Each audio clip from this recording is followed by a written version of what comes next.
Yo no entro en si la Rocío tiene razón o no tiene razón. Lo que sí está claro es que se ha revelado y se ha desvelado toda la información de esa cría del comportamiento cuando era menor de edad. Hola, mira, yo os entiendo, respeto, sabéis, pero de verdad que es que no quiero decir absolutamente nada. Sabéis que esto para mí ha sido siempre un tema que he querido llevar siempre en la intimidad y no tengo nada que decir. Bastante, ¿verdad? Cuidado, cuidado. Gracias. A ver si vamos a empezar el día. Cara a cara con tu hija después de años, sin menos, nos enseñaban, ¿no? ¿Cómo estás tú? ¿Cómo afrontas este día?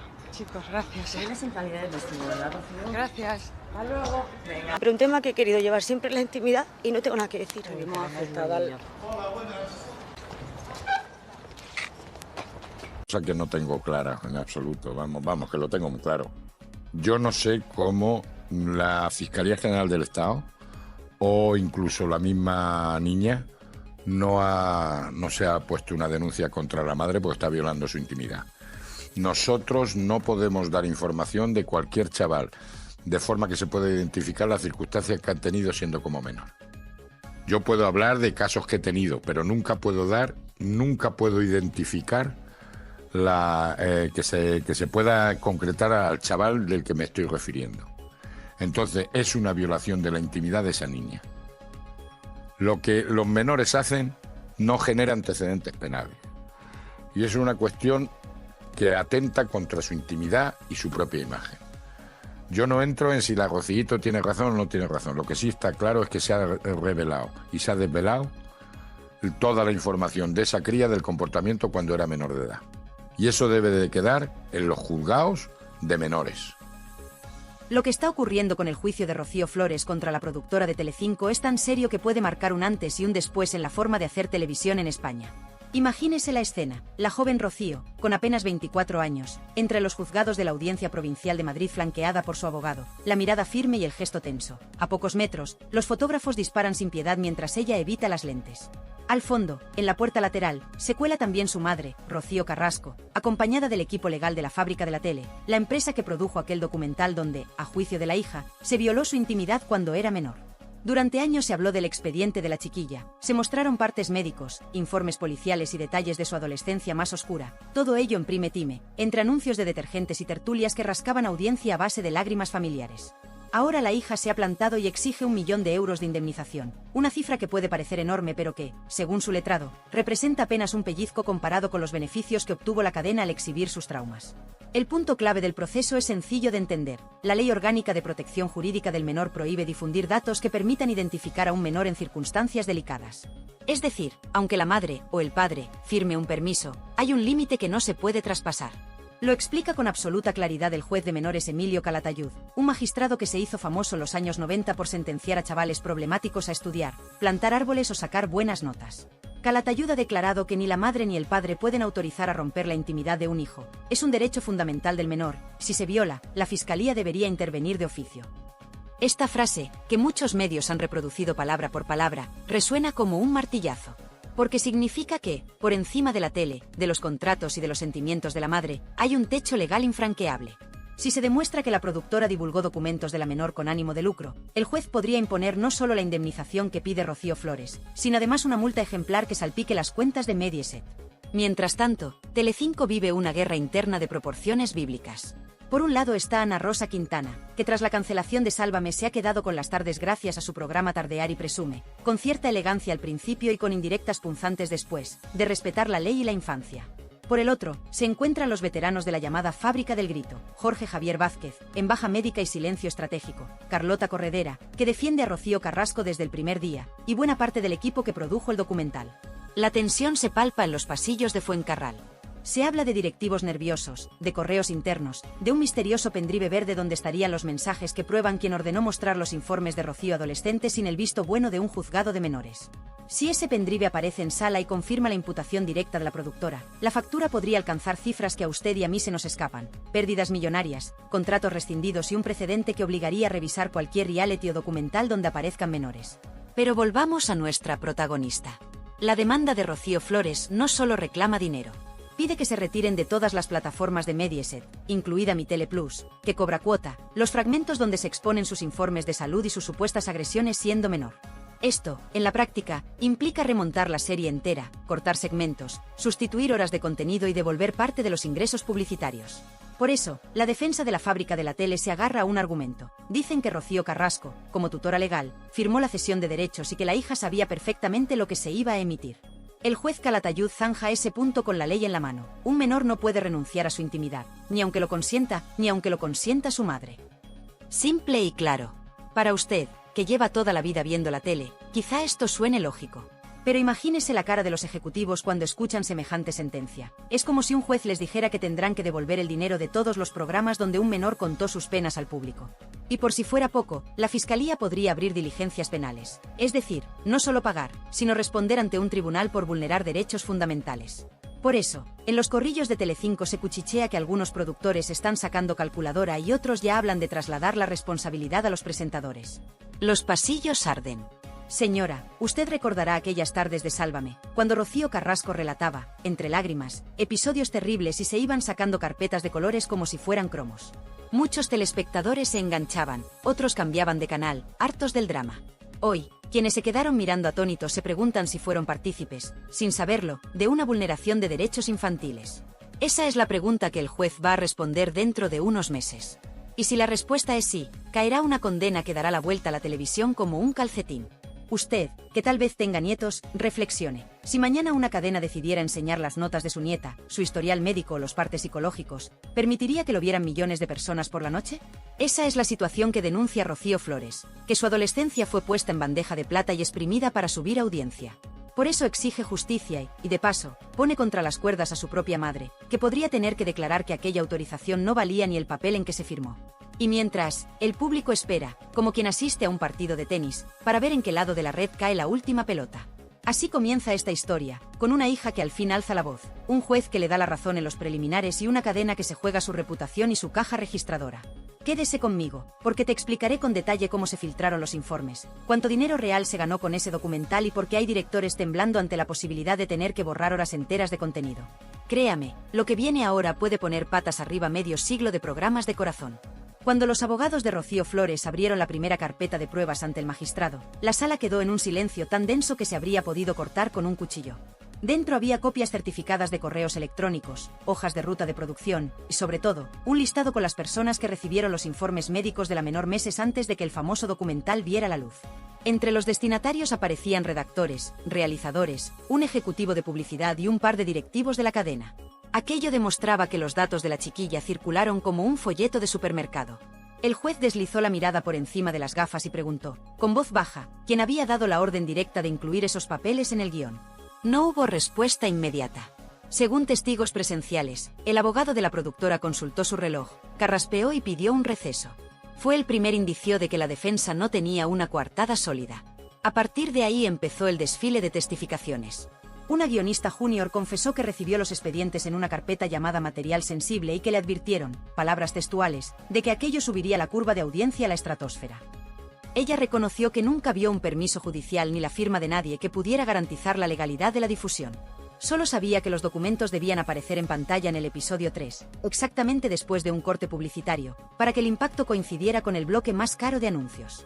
Esto explica, según la acusación, por qué las tarifas comerciales de esa noche fueron un 30% más altas que las habituales. Cada minuto costaba casi el doble, porque se esperaba un pico de espectadores enganchados al morbo de los papeles confidenciales. El equipo de Rocío Flores presentó además un informe financiero elaborado por una consultora independiente. El estudio comparaba la franja de audiencia de Telecinco antes y después de la emisión del episodio y calculaba un beneficio extra de 2,4 millones de euros en publicidad directa, más un 15% de aumento en suscripciones a la plataforma bajo demanda. Es decir, la cadena y la productora ganaron dinero no solo aquella noche, sino durante los meses siguientes, porque mucha gente se abonó para ver o rever el capítulo donde se aireaban los trapos sucios de una menor. Con estos números sobre la mesa, la defensa de la productora intentó replicar que los informes ya eran públicos al estar incluidos en el sumario de un procedimiento anterior. El juez cortó la objeción recordando el artículo 4 de la Ley del Menor. La publicidad de un expediente nunca legitima que se difunda en televisión identificando al menor. Fue un portazo en toda regla y las miradas dentro de la sala cambiaron de color. Para reforzar su causa, los abogados de Rocío llevaron un perito psicólogo que explicó con palabras sencillas el daño de la revictimización mediática. Recordó que cada vez que el vídeo se reproduce en redes sociales, la afectada revive la agresión a su intimidad. Y añadió un dato que heló la sangre a más de uno. La paciente precisó tratamiento psicológico intensivo durante las semanas posteriores a la primera emisión, con informes de ansiedad, insomnio y miedo a salir a la calle. La fiscal del caso asintió y tomó nota. Para cualquier tribunal, la relación entre difusión y daño psicológico es un argumento contundente. Mientras tanto, fuera del juzgado, el corrillo de reporteros no perdía detalle. Se hablaba de una brecha interna en Telecinco. Parte del personal de informativos no veía con buenos ojos la estrategia de convertir el dolor familiar en espectáculo, y algunos tertulianos de programas matinales empezaron a desmarcarse. Uno de ellos, según un portal digital, gritó entre pasillos que las lágrimas de los hijos no pagan hipotecas. Esa frase corrió por redes como la pólvora y el vídeo llegó a millones de personas en pocas horas. La opinión pública, tradicionalmente dividida, se inclinaba ahora del lado de la hija. En los comentarios abundaban ancianas y abuelos que se indignaban porque una criatura no se vende ni por todo el rating del mundo. Dentro de la sala, la abogada de la productora jugó su última carta. Presentó un documento firmado por Rocío Carrasco en el que autorizaba la difusión de su propio testimonio y los anexos que ella considerara oportunos. Intentó sostener que, como representante legal de la menor en aquel momento, la madre podía dar permiso para mostrar los informes. Fue entonces cuando el juez Calatayud intervino con voz calmada, casi pedagógica. Explicó que el derecho a la intimidad de un menor es inalienable, es decir, no se puede ceder, y que la jurisprudencia del Tribunal Supremo lo ha reafirmado en varias sentencias. Traducción para usted, que nos escucha desde casa. Ni la madre más famosa puede entregar los papeles confidenciales de su hija a una cadena de televisión, y si lo hace, incurre en una ilicitud que la justicia debe reparar. La fiscal pidió la palabra y adelantó que estudiará abrir diligencias penales si se demuestra un perjuicio grave. Eso significa que la causa podría pasar de civil, indemnización económica, a penal, responsabilidad personal, con posibles inhabilitaciones para quienes firmaron la emisión. El rumor se extendió a los departamentos de producción. Algunos trabajadores empezaron a buscar asesoría jurídica por si les salpicaba el escándalo. Para rematar la jornada, el abogado de Rocío Flores introdujo el famoso pendrive en la mesa de pruebas. Contiene, según explicó, la cadena de correos donde se ordena a los montadores incluir el bloque médico aunque sea duro, porque subirá el SARE. El juez admitió la prueba y fijó la próxima vista en 4 semanas.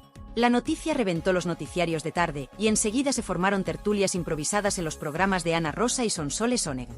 En ambos platós, periodistas de trayectoria recordaron casos pasados, la niña Mariló, cuyos informes psiquiátricos aparecieron en un docu-reality, o aquel menor británico cuya foto bañándose se viralizó sin consentimiento.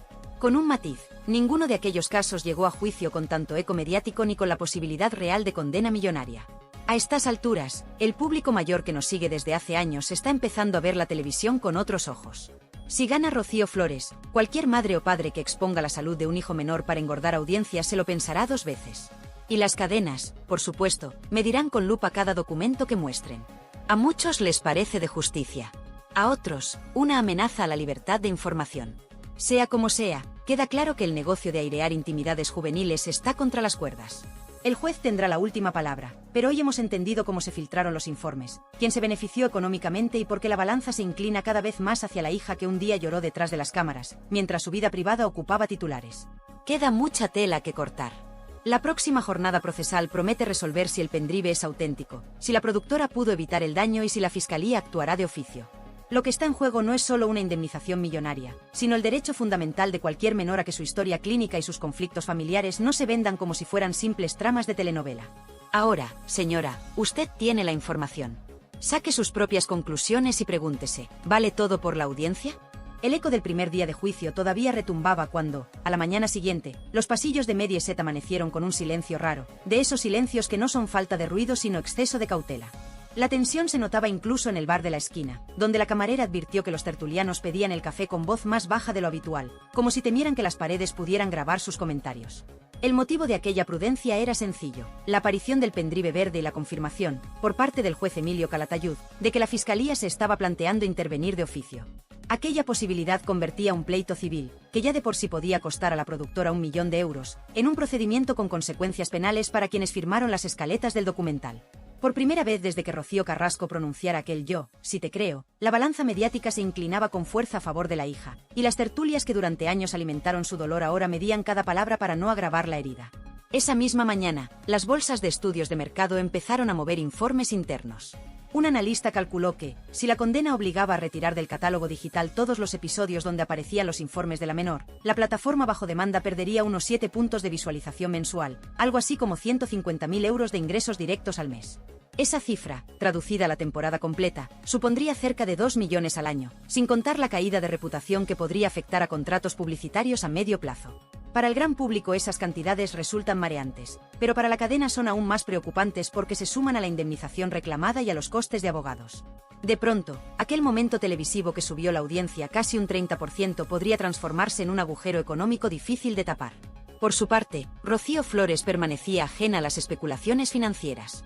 La joven había decidido refugiarse en su círculo más próximo y, según deslizaron fuentes del entorno, solo salía para asistir a consultas psicológicas y preparar con su abogado la estrategia de declaración. El psicólogo presentado como perito en la vista previa recomendó que evitara redes sociales y programas del corazón para no reactivar el estrés postraumático. Sin embargo, en Twitter la polémica no descansaba. Los mensajes de apoyo superaban con creces a los que dudaban de sus motivaciones, y entre los usuarios de mayor edad abundaban comentarios de abuelas y abuelos que confesaban sentirse indignados al ver cómo se mercadeaba con la adolescencia de la chica. Esa ola de simpatía sorprendió a la propia defensa, que esperaba una reacción más tibia. El equipo legal entendió entonces que el juicio se estaba convirtiendo en una suerte de causa popular contra el exceso televisivo, un fenómeno parecido al que, décadas atrás, llevó a los tribunales el caso de la niña Mariló cuando una revista publicó su foto tras un intento de suicidio. Mientras los ánimos se calentaban en las redes, en el juzgado se concretaban los próximos pasos. El magistrado pidió a la cadena un inventario completo de los documentos íntimos emitidos, con copias certificadas y fechas exactas de emisión. Esa solicitud puso en marcha una carrera frenética en los archivos de la productora porque no bastaba con entregar los fragmentos visibles en pantalla. También había que aportar los planos usados de fondo, las incrustaciones gráficas y los inserts de audio donde se citaban diagnósticos médicos. Un responsable de archivo reconoció, en una conversación filtrada a la prensa, que el trabajo era gigantesco y que nadie lo había previsto cuando se montó la serie. El temor no se debía únicamente a la multa, sino a la posibilidad de que el tribunal considerara que la falta de inventario completo era un intento de ocultación y agravara la condena. En paralelo, los programas de la mañana se vieron obligados a cambiar guiones sobre la marcha. Ana Rosa Quintana abrió su magazín con la noticia judicial y, mirando directamente a la cámara, lanzó una frase que recorrió los portales de internet en cuestión de minutos. Aquí respetamos la ley, la criatura primero y la audiencia después. Fue un dardo tan claro que varios comentaristas interpretaron la frase como una ruptura definitiva con la vieja fórmula de fabricar reality a partir del dolor infantil. Esa postura molestó a las figuras del antiguo Sálvame que defendían la línea editorial del documental. Entre ellas, la propia Rocío Carrasco, que a través de su abogado reiteró que la intención nunca fue perjudicar a la hija sino narrar su propia verdad. Sin embargo, el argumento perdió fuelle cuando el juez recordó que el derecho a la intimidad de un menor no puede sacrificarse en el altar de ninguna causa, por justa que sea.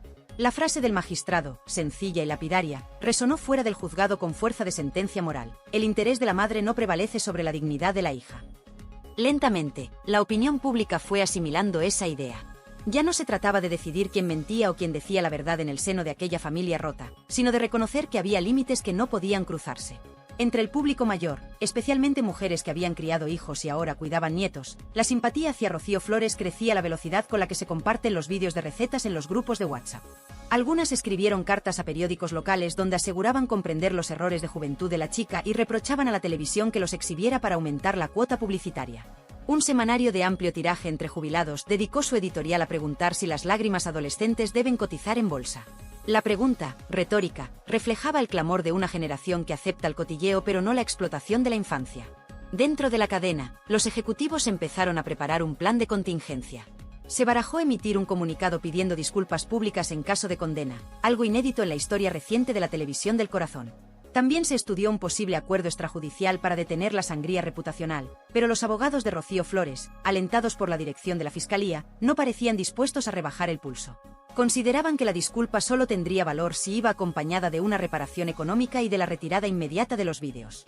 Entre bambalinas, se filtró que algunos patrocinadores titulares del docuserie estaban revisando cláusulas de reputación corporativa y podrían exigir compensaciones si el tribunal confirmaba la vulneración de derechos fundamentales. A las marcas, cada vez más sensibles a la imagen social, no les conviene verse asociadas a un caso de explotación infantil televisiva. En la tertulia de sobremesa de ese mismo día, un veterano periodista recordó que hace 20 años se emitían programas donde se divulgaban diarios íntimos de menores con la excusa de ayudar a las familias. Entonces nadie dijo nada. Hoy, con las redes convertidas en tribunales paralelos, un error se amplifica de forma imparable. La reflexión final del tertuliano quedó flotando en el plató. Quizá este juicio sea el último aviso para una tele que todavía confunde dolor con espectáculo y audiencia con impunidad. Nadie lo contradijo. Las cámaras cerraron plano y pasaron a publicidad, pero la frase quedó resonando entre los espectadores. Entre ellos, miles de señoras que, como usted, valoran el cotilleo siempre y cuando no cruza la raya que separa la información del abuso. Así avanza el proceso. La siguiente vista fijará si el pendrive verde es auténtico, quien firmó la orden de emitir los informes y cuánto debe pagar la productora si se confirma la vulneración. En la calle, los taxistas comentan el caso, los comerciantes lo cuentan en la puerta de las tiendas y los jubilados lo debaten en los parques. La pregunta es una y cada día suena más fuerte. ¿Debe la tele pedir perdón cuando se enriquece con los secretos de un menor? El tribunal responderá con toga y mazo, pero la opinión pública, esa que nunca olvida, ya ha empezado a dictar sentencia.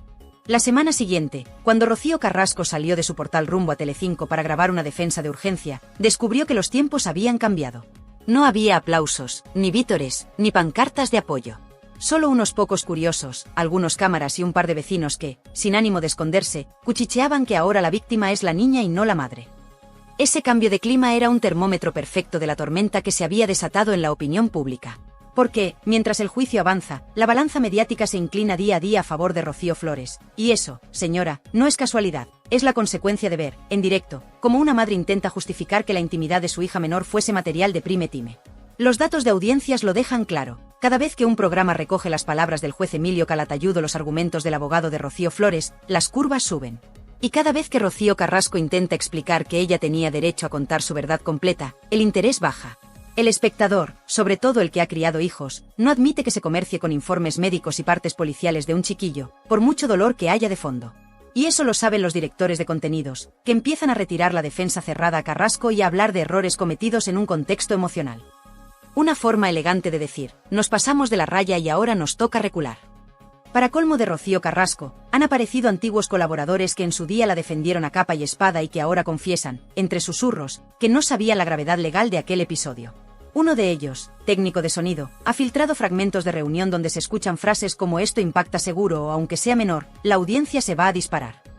Esas grabaciones, de confirmarse su autenticidad, demuestran que no hubo un desliz inocente, sino una estrategia calculada. Y eso, en un juzgado, pesa más que cualquier lágrima televisiva. Mientras tanto, Rocío Flores se ha convertido en la voz de quienes, durante años, se sintieron impotentes al ver cómo la televisión reabría sus heridas más íntimas. Ha concedido 2 entrevistas breves, pautadas al segundo por su equipo legal, en las que repite un mensaje sencillo: no quiero revancha, quiero respeto y reparación. Esa frase cala en la gente mayor. Una señora de Bilbao escribió al programa de Sonsoles Onega diciendo que por primera vez siente compasión por la niña y que si la condena no llega, será una injusticia para todos los menores expuestos. Ese tipo de mensajes se multiplican, y los productores toman nota. Ahora vender sufrimiento infantil ya no garantiza aplausos, puede costar sanciones moral y dinero. En cuanto a Fidel Albiac, su silencio es interpretado como complicidad. Las redes se llenan de memes donde lo presentan como el guionista en la sombra. Un digital asegura que él sugirió contextualizar las agresiones de Rocío Flores con documentación interna, y aunque el abogado de la madre lo niega, la sospecha ya prende como yesca. De hecho, la defensa de la productora, en un giro que muchos califican de desesperado, insinúa que los documentos ya circulaban por despachos forenses antes del documental. Pero eso no les libra de responsabilidad. Que la información sea accesible no autoriza su emisión pública. Es como decir que una receta de la abuela puede publicarse sin permiso porque está en una libreta al alcance de cualquiera. La ley es clara: si afecta a un menor, la puerta está cerrada. La polémica crece cuando un columnista veterano publica que Rocío Carrasco cobró un extra por cada episodio del documental donde se hablaban de sus conflictos con la hija. La cifra, 30.000 euros por capítulo, no se ha verificado oficialmente, pero corre por foros y tertulias. El abogado de Rocío Flores lo aprovecha y recuerda que el lucro a costa de la intimidad ajena agrava el daño moral. De pronto, la historia de Madre Coraje se tambalea y se convierte en un relato de negocio televisivo. Y ahí es donde la opinión pública se polariza definitivamente. La madre pasa de víctima a victimaria, y la hija, de agresora a damnificada. En paralelo, Telecinco enfrenta un problema de imagen. Los patrocinadores de productos para mayores de 50, cremas para articulaciones, complejos vitamínicos, seguros de salud, están inquietos. Ese público rechaza el uso de menores en contiendas mediáticas y amenaza con cambiar de canal. Los departamentos comerciales lo saben y presionan para que la cadena emita un comunicado de disculpa antes de que el veredicto llegue. Ana Rosa Quintana lo sugiere en directo: quizá haya llegado el momento de reconocer que todos aprendemos lecciones y rectificamos. Los espectadores aplauden, y la frase se viraliza con la etiqueta almohadilla rectificar es de sabios. Sin embargo, desde los pasillos donde se fraguó el documental nadie está dispuesto, todavía, a entonar el mea culpa. Y en medio de todo, el juez Calatayud sigue marcando el compás. Ha ordenado que un perito informático analice el pendrive verde y verifique la autenticidad de los correos. Si se comprueba que la orden de emisión partió de altos mandos, esos ejecutivos podrían responder con su patrimonio personal. Eso explica que muchos corbatas de la cadena pasen la mañana hablando con abogados. El miedo al precedente es real. Si Rocío Flores gana, cualquier menor explotado en realities podría reclamar indemnizaciones millonarias. Y los accionistas ya hacen cuentas, porque la reputación cuesta más de reparar que un plató nuevo. Para nuestra audiencia mayor, la lección emerge cristalina. Cuando la tele cruza la línea roja de la intimidad infantil, termina pagando. Quizá tarde, pero paga. Por eso la calle respalda a Rocío Flores. No porque crean que fue una hija perfecta, nadie lo es, sino porque entienden que los episodios de violencia doméstica o los informes psiquiátricos de un adolescente no son combustible para entretener. Esa es la clave de la querella y el motivo por el que la Fiscalía se inclina a intervenir, proteger al menor por encima del show. Las próximas sesiones del juicio serán decisivas. Se revisarán los contratos de cesión de derechos, se comparará la letra pequeña con la ley del menor, y se definirá si la productora actuó con dolo o negligencia grave. El juez decidirá si la indemnización de 1 millón de euros es suficiente o si hace falta más para reparar el daño y disuadir a futuras productoras. Entretanto, Rocío Carrasco afronta una paradoja. Su intento de sanar exponiendo su verdad podría acabar abriendo una puerta a la condena de la cadena que la arropó. Y la hija, a quien muchos tacharon de cruel, podría convertirse en símbolo de un límite necesario. En el banco del parque, las señoras comentan que nunca imaginaron ver a Rocío Flores con la opinión a favor y a su madre en el punto de mira. Pero así son los giros mediáticos. La moral pública se mueve con el viento de la justicia. Y en este caso, el viento sopla fuerte hacia una sentencia que siente las bases de una nueva responsabilidad televisiva. Si eso ocurre, los hijos mediáticos de mañana tendrán un escudo que la hija de hoy ha tenido que forjar con su propio dolor. La mañana del cierre de pruebas comienza con un cielo encapotado que parece anunciar tormenta sobre el edificio de la Audiencia Provincial. Dentro, las bancadas están completas, reporteros, asesores financieros, ejecutivos de la cadena que han acudido para conocer de primera mano qué cantidad deberá reservar el Departamento de Contabilidad si la condena se confirma. No hay espacio para respiraciones profundas ni para pañuelos de consolación. El juez Calatayud toma asiento con el semblante de quien se dispone a señalar un cambio de era y concede la palabra al Ministerio Fiscal. La fiscal, que apenas había intervenido hasta entonces, arranca con una frase calculada para sacudir a la prensa. Explica que la vulneración de la intimidad de un menor no prescribe con la excusa de la audiencia ni con la firma complaciente de un progenitor. Añade que el tratamiento mediático de la hija de Rocío Carrasco ha sido, en sus palabras, invasivo, sostenido y con ánimo de lucro. No usa tecnicismos incomprensibles, se dirige a un público general que entenderá perfectamente la gravedad de la acusación. Tras ella, el abogado de Rocío Flores despliega un dossier de papel reciclado cuyas páginas llevan, en la esquina, el sello de la consultora financiera independiente. Con voz serena detalla que los cortes publicitarios insertados en la emisión de los informes médicos incrementaron la facturación en un 40% respecto del bloque equivalente la semana anterior. Lee, sin alzar el tono, la cifra total obtenida en aquel horario vespertino, 2.400.000 euros. Explica que esa ganancia es el núcleo de la indemnización reclamada, multiplicada por el daño moral cuantificado por el perito. Concluye diciendo que la dignidad de un adolescente no vale menos que un pico de audiencia y que el dinero reclamado es cifra mínima para reparar una vulneración máxima. Llega el turno de la defensa de la productora. Su portavoz repite que la madre dio consentimiento y que la hija, mayor de edad en el momento de emisión, nunca pidió la retirada inmediata del contenido. Intenta sostener que el documental tenía valor social, que ayudaba a visibilizar la violencia intrafamiliar. El juez lo interrumpe. Quiere saber si habían consultado a la Junta de Protección del Menor antes de programar los informes psiquiátricos. El abogado admite que no. Calatayud asiente con un gesto que algunos interpretan como un martillazo simbólico. La admisión de omisión de medidas de protección es aceite sobre el fuego de la acusación. Mientras las togas intercambian argumentos, los móviles de los reporteros vibran con titulares que ya se preparan para la edición digital de mediodía. Una filtración anónima confirma que 2 patrocinadores de perfil senior, que financiaban parte de la publicidad en la franja de tarde, han enviado cartas de queja por el uso de menores en horario protegido. La fuga de anunciantes se convierte en el fantasma que recorre los pasillos del grupo audiovisual. Aunque la defensa intenta restarle importancia, el juez pregunta con frialdad si la cadena dispone de un plan de corrección editorial para evitar futuros atropellos. El silencio que sigue es tan pesado que el secretario judicial revisa sus notas para no cruzar miradas. En la segunda fila se sienta Rocío Flores, con la mirada fija en el estrado. Lleva un cuaderno abierto en las rodillas. Conforme avanza la sesión, garabatea palabras sueltas que, según explicará luego su abogado, son frases del juez que quiere recordar: intimidad inviolable, menor de especial protección, aprovechamiento comercial indebido. Rocío Carrasco, situada al lado contrario de la sala, mantiene la cabeza alta y la espalda recta, pero el pulso que delata su muñeca tensa se aprecia incluso a distancia. Para ella, el proceso se ha convertido en un juicio público a su maternidad, algo para lo que no parece existir una estrategia de comunicación convincente. Cada vez que la defensa la mira en busca de complicidad, sus ojos se desvían hacia un punto indefinido de la pared, como si necesitara refugio allí donde no lo hay. El perito informático sube al estrado con el pendrive verde custodiado en una bolsa sellada. Explica que ha verificado las firmas digitales de los correos y que no existe indicio de alteración.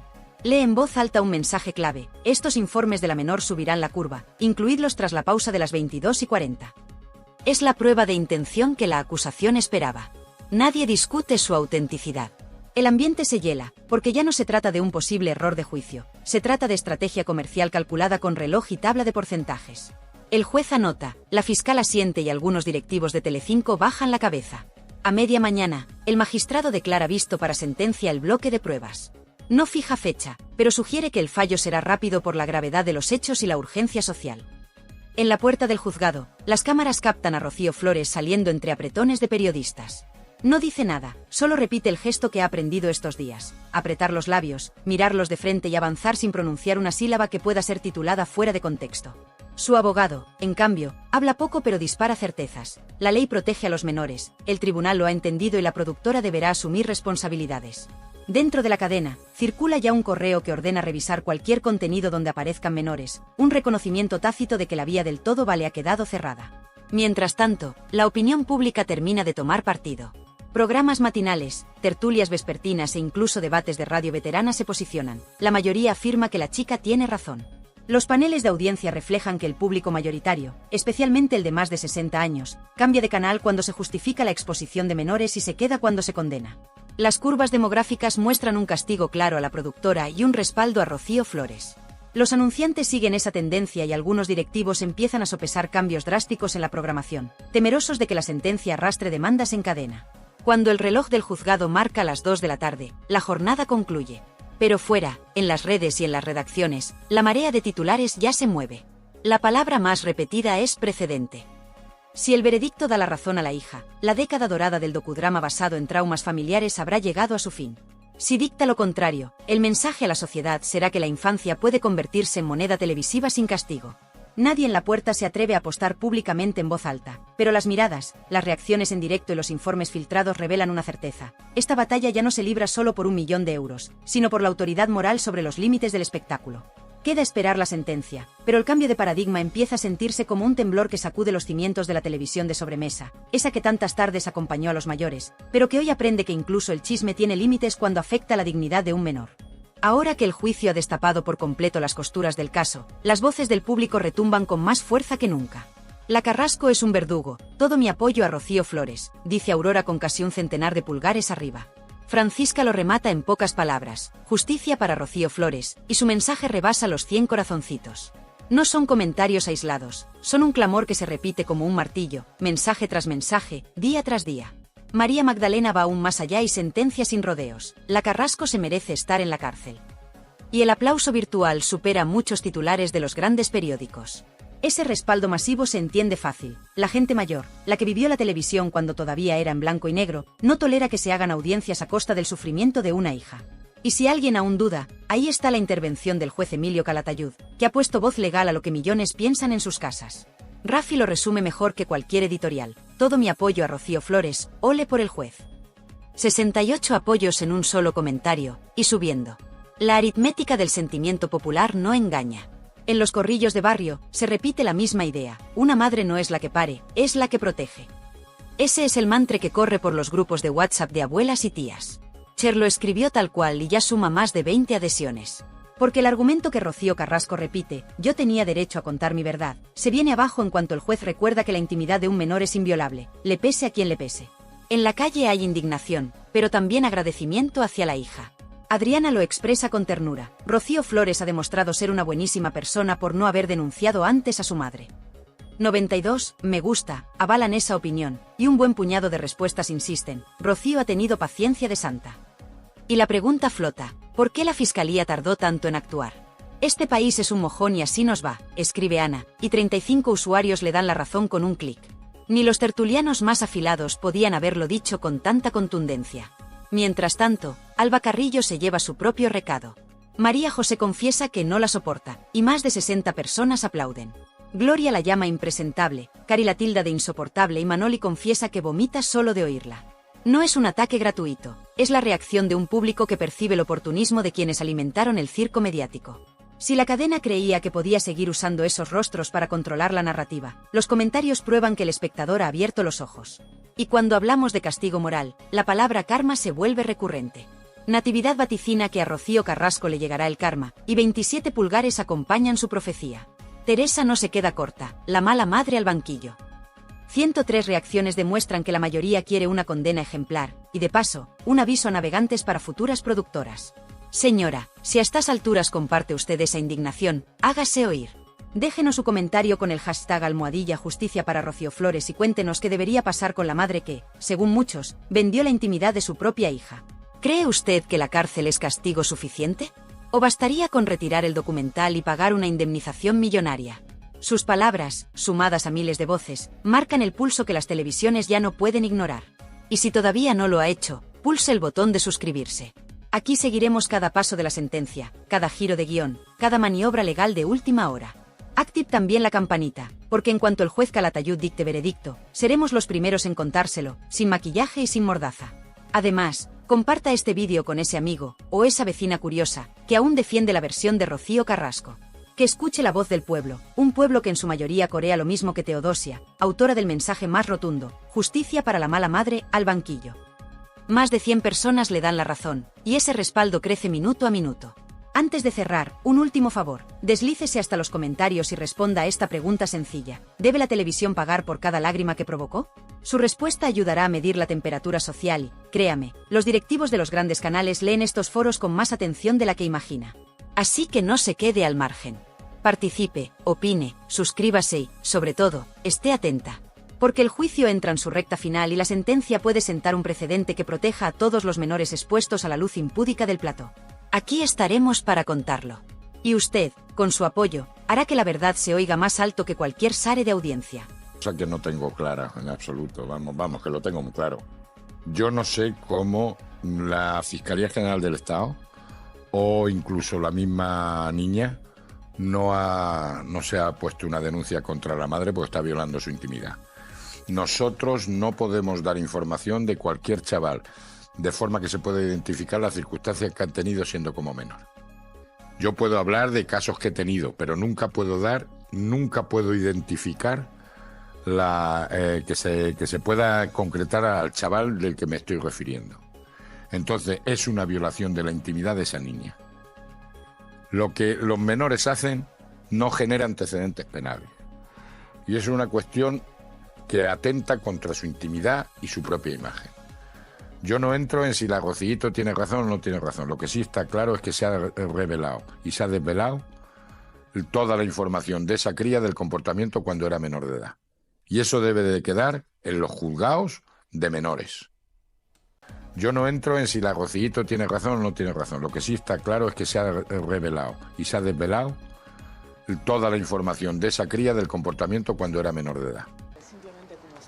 Hola, mira, yo os entiendo, respeto, sabéis, pero de verdad que es que no quiero decir absolutamente nada. Sabéis que esto para mí ha sido siempre un tema que he querido llevar siempre en la intimidad y no tengo nada que decir. Hemos afectado bastante, ¿verdad? Cuidado, cuidado. Gracias. A ver si vamos a empezar el día.